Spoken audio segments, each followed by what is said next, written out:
Penggunaan teknologi bisnis to bisnis berbasis aplikasi finansial tengah berkembang. Penggunaan aplikasi finansial dari platform startup ini bertujuan untuk mempermudah pembayaran tagihan sekolah secara online berbasis fintech bisnis to bisnis yang biasa dilakukan oleh bidang tata usaha sekolah. Berikut rangkumannya. Sejumlah aplikasi startup jual beli sudah mulai dikenal dan digunakan secara luas. Kini aplikasi yang memiliki konsep serupa namun berbeda peran juga turut hadir guna menunjang lembaga pendidikan. Jika sebelumnya sistem transaksi iuran bulanan sekolah dan juga pendataan siswa di suatu sekolah dikerjakan secara manual oleh bidang tata usaha, kini hal tersebut bisa dipermudah dengan adanya aplikasi berbasis fintech. Aplikasi ini bisa mempermudah transaksi pembayaran sekolah hanya dengan mengandalkan ponsel pintar. Sedikitnya sudah ada 96 lembaga pendidikan di Pulau Jawa yang sudah mengaplikasikan fintech ini.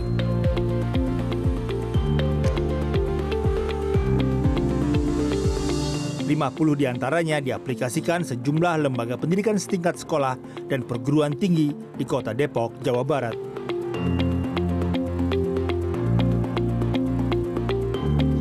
Sekolah terbantu dari sisi pencatatan, database, kemudian sebenarnya gampang banget. Jadi TU itu yang tadinya awalnya harus ngeprint, harus nyatet, harus nge-synchronize, harus rekonsiliasi transaksi, itu tinggal upload data tagihan, kemudian dia tinggal ngecek tuh setiap harinya uangnya yang terkumpul udah berapa. Karena kita handle semuanya, mulai dari rekonsiliasi, settlement, sampai problematik transaksi kita yang handle juga.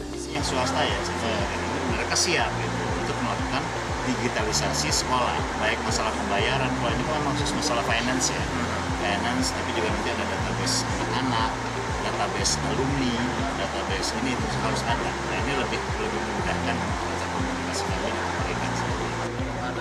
Pengamat ekonomi digital Roy Sembel menjelaskan, revolusi industri 4.0 merambah seluruh bidang termasuk pendidikan. Penggunaan aplikasi pembayaran oleh rumah tangga dan sekolah sebagai pilar inklusi keuangan yang paling dasar dapat membantu pencapaian inklusi keuangan pemerintah yang ditargetkan mencapai lebih dari 70% di tahun 2019. Akan tetapi, lemahnya perlindungan data masih menjadi pekerjaan besar inklusi keuangan nasional di semua lini, mengingat belum tuntasnya pembahasan Undang-Undang Perlindungan Data Pribadi di lembaga legislatif. Sehingga aplikasi fintech bisnis to bisnis masih rentan peretasan data.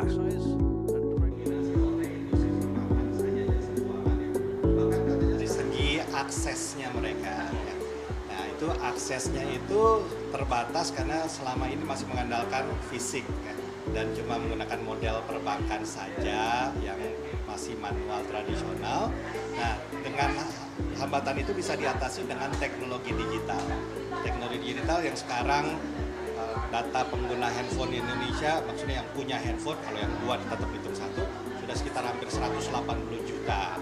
Jadi itu menjadi suatu titik akses yang bisa dimanfaatkan sehingga memungkinkan yang tadinya tidak terlayani dengan cara yang biasa, jadi bisa terlayani.